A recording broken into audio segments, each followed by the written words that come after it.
नमस्कार माझ्या शेतकरी मित्र आणि मैत्रिणींनो। तर आता आपण आहोत आमच्या शेतामध्ये, जिथला ऊस 3-4 दिवसापूर्वीच गेलेला आहे आणि थोडासा इथला पाला आता कोरडा पडलेला आहे। तर आपल्याला काय करायचं, हा पाला जाळून संपवायचा नाही आहे। बरेच शेतकरी काय करतात, तर ह्या पाल्याला आग लावतात आणि हा पाला पेटवून देतात, पण आपल्याला हा पाला पेटवून द्यायचा नाही आहे। तर हा पाला आपल्याला परत शेतामध्ये वापरात आणायचा आहे आणि तो वापरात आणण्यासाठी आपल्याला काय करायला पाहिजे, तर हा पाला कुट्टी करायला पाहिजे। आणि 12:30 दुपारचे आणि आता तुम्ही बघू शकाल, आज पण तसं ऊन फारसं नाही आहे, पण कालच्या मानाने हे आहे, हा मोडतो बघितला तर पाला तुम्ही कुट्टी करणं सोपं जाईल।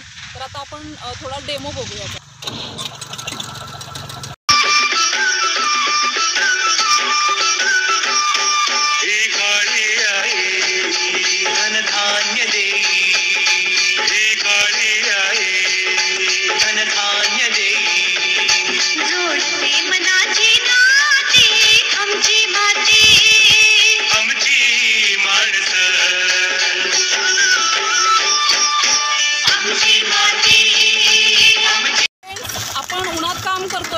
ट्रॅक्टरचं तापमान सध्या वाढलेलं आहे आणि उन्हात काम करत असताना आपल्याला ट्रॅक्टरच्या पाण्याकडे वरचेवर लक्ष द्यावं लागतं।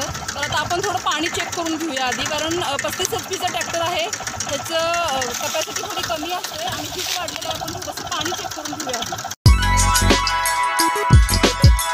पाणी घालत असताना ट्रॅक्टर चालू असणं अगदी गरजेचं आहे, त्यामुळे काय होतं की हेड गॅस्केट जात नाही आहे आणि पंपाच्या इतर तक्रारी काय येत नाही, त्यामुळं ट्रॅक्टर चालू ठेवणंही ही खबरदारी आपल्याला घ्यायला पाहिजे।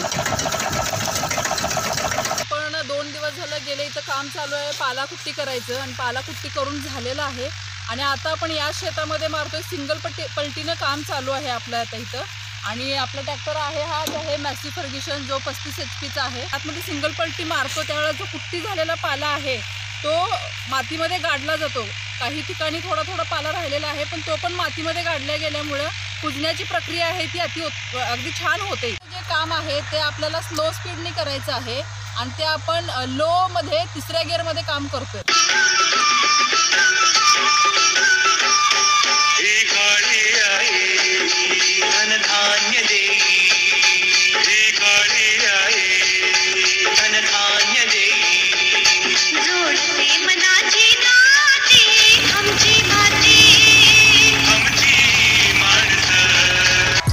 तर आता तुम्ही ते बघू शकताय की पाला मातीमध्ये गेलेला आहे आणि काही ठिकाणी जो थोडा असा दिसतोय तुम्हाला, तोही थोड्या दिवसात कुजून जातो, म्हणजे मुळात तो थोडा कुट्टी झालेला आहे। इकडे बघू शकता तुम्ही, नांगरल्यानंतर पाला दिसत नाही आहे आणि जो काही थोडाफार प्रमाणात दिसतोय तोही पुढे जाऊन कुजून जातो। आपल्या शेतकरी बांधवांनो, आपण इथं काय करतोय आज, तर आज इथं चालू आहे आपलं रोटर मारण्याचं काम आणि याच्यापूर्वी आपण काय कामं केलेली आहेत। तर ह्या शेतीमधला गेला होता खोडवा आणि तो खोडवा गेल्यानंतर आपण पाला जाळलेला नाही आहे। पाला जाळण्याच्या ऐवजी आपण तोच पाला या शेतीमध्ये कुजवण्याचा प्रयत्न करतोय। याच्यामुळे काय होईल, तर शेतीमधील सेंद्रिय कार्बचं प्रमाण वाढेल आणि जीवाणूंची संख्या वाढेल आणि त्यामुळे शेतीमध्ये उत्पादन आपल्याला चांगल्या पद्धतीने घेता येईल। त्याच्यासाठी आपण सुरुवातीला केली पाला कुट्टी करण्यासाठी रोटर मारून घेतला सुरुवातीला आणि मग झालेला पाला कुट्टी मातीमध्ये व्यवस्थित मिक्स होण्यासाठी आपण परत एकदा यामध्ये केलेली आहे नांगरट। आणि नांगरटीमध्ये रोटरमध्ये आणि नांगरटीमध्ये दोन्हीमध्ये पण पाला मातीत मिक्स होऊन गेलेला आहे, पण तरी सुद्धा काही ठिकाणी आपल्याला थोडा पाला वर दिसतोय आणि नांगरटीमध्ये जे काही झालेले मोठे ढेकळं आहेत तर ती सगळी बारीक होण्यासाठी, म्हणजे ढेकळांची माती होण्यासाठी आणि उरलेला पाला मातीमध्ये मिक्स होण्यासाठी आपण पुन्हा एकदा या शेतामध्ये मारतोय रोटर। आणि हे सगळं झाल्यानंतर उद्या या शेतीमध्ये आपण सरी पाडू आणि सरी पाडल्यानंतर या शेतीमध्ये होईल पेरणी पण मी तुम्हाला दाखवेल। शुक्रवारपासून आपल्याकडे येते सकाळपाळी लाईट, 3 दिवस आपल्याकडे सकाळपाळी असते, 3 दिवस आपल्याकडे रात्रपाळी लाईट असते। मग सकाळपाळीच्या लाईट आल्यानंतर मोटर चालू करता येईल आपल्याला आणि त्याच्याबरोबर आपल्याला करायची आहे पेरणी आणि त्यासाठी उद्या आपण करणार आहोत इथे सरी।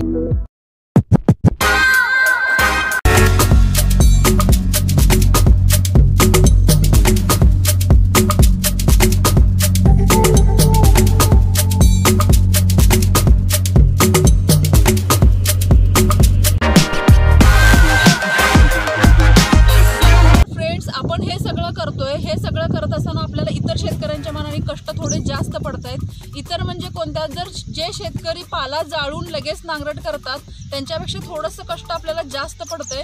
पण हे कष्ट केल्यामुळे काय होणार आहे आपल्याला, एकतरी आपण पाला जाळत नाही, त्यामुळे आपल्या शेतीची सुपीकता वाढते. ज्या वेळेला पाला आपण शेतीमध्ये जाळतो त्यावेळेला आवश्यक घटक ही म्हणजे अनावश्यक पाला जसं शेतकऱ्याला वाटतो म्हणून तो जाळतो, पण त्याच्याबरोबर काही आवश्यक जीवाणूंची संख्याही कमी होते उष्णतेमुळे. तर ते होऊ नये म्हणून आपण इथं थोडंसं इतर शेतकऱ्यांच्या मानाने जास्त कष्ट घेतोय. पण हे घेतल्यामुळे काय होईल तर शेतीची सुपीकता वाढेल. आधी कसं व्हायचं, आधीची लोक जे पूर्वीच्या काळामध्ये होते ते शेणखत जास्त वापरत होते, त्या प्रमाणात जर बघितलं तर आताच्या शेतकरी शेणखत खूप कमी प्रमाणात वापरतात. युरिया वगैरे रासायनिक खतांचं प्रमाण शेतीमध्ये वाढलेलं आहे. आधीच्या मानाने ते प्रमाण जास्त झालेलं आहे. एकतर त्याच्यामुळे सुपीकता कमी होते आणि उरलेल्या वेळेत जो काही शेतीतला पाला वगैरे आहे तो जाळतात शेतकरी, त्याच्यामुळे सुद्धा सुपीकता कमी होण्यास ती सुद्धा एक गोष्ट कारणीभूत आहे. ते आपण टाळण्यासाठी आपण आपल्या शेतीमध्ये थोडं इतर शेतकऱ्यांच्या मानाने जास्त कष्ट घेतोय.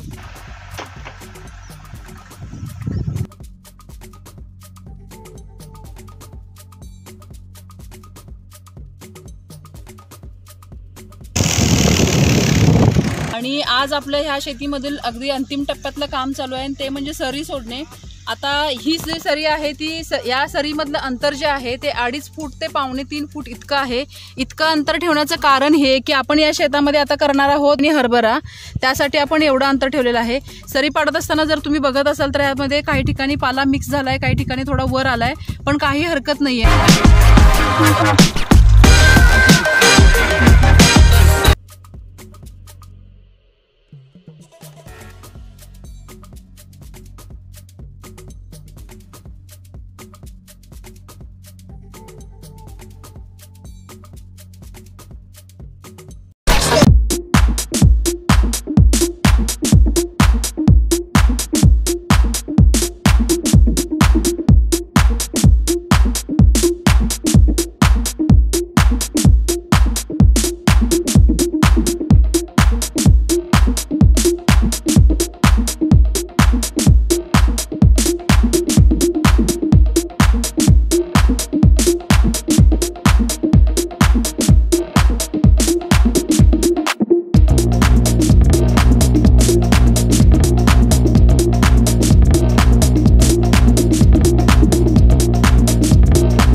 इथे शेतीच्या एका भागामध्ये विहिरीचं पाणी चालू आहे आणि एका भागामध्ये हे जे दिसतं हे बोरचं पाणी चालू आहे. तर हे जे दिवसात जी शिफ्ट आहे त्यामध्ये आम्हाला पाणी पाजून संपवावंच लागतं, नाहीतर मग रात्र जागरण करावी लागते. आणि रात्रपाळी जेव्हा असते त्यावेळेला सुद्धा तुम्ही जर बघत असाल तर ह्या चिखलात उतरावं लागतं पाणी पाजण्यासाठी. आणि बऱ्याच वेळेला असे ॲक्सिडेंट होतात की ह्यातमध्ये काचा वगैरे असतात आणि ते पायामध्ये घुसून अगदी खोलवर अशी जखम होते. आणि याचं कारण मी तुम्हाला आता पुढं सांगते की का काचा मिळतात इकडे. तर इथे काही लोक ड्रिंक करतात, दारुडे म्हणायला काही हरकत नाही. तर नशेबाज जी लोक असतात ते लोक नशा करतात, रात्र दारू पितात आणि पिऊन रिकाम्या झालेल्या ज्या बाटल्या असतात त्या अशा शेतीच्या कडेने फेकून जातात आणि त्याच्यावर ट्रॅक्टर वगैरे जाऊन ह्या असे बारीक तुकडे होतात जे या ना त्या कारणाने शेतीमध्ये मिक्स होतात. आणि ज्या वेळेला पाणी पाजायला शेतकरी शेतामध्ये उतरतो त्यावेळेला याच काचा त्याच्या पायामध्ये घुसून खूप मोठी गंभीर दुखापत होते. या लोकांना माझं सांगणं असतं की त्यांनी थोडं तरी भान ठेवावं आणि आपली चैन दुसऱ्याच्या दुःखाचं कारण होऊ नये इतपत तरी काळजी घ्यावी. तर चला फ्रेंड्स, व्हिडिओ आवडल्यास लाईक, शेअर आणि सबस्क्राईब करायला अजिबात विसरू नका. पुन्हा भेटू पुढच्या व्हिडिओमध्ये लवकरच. तोपर्यंत हसत राहा, आनंदी राहा.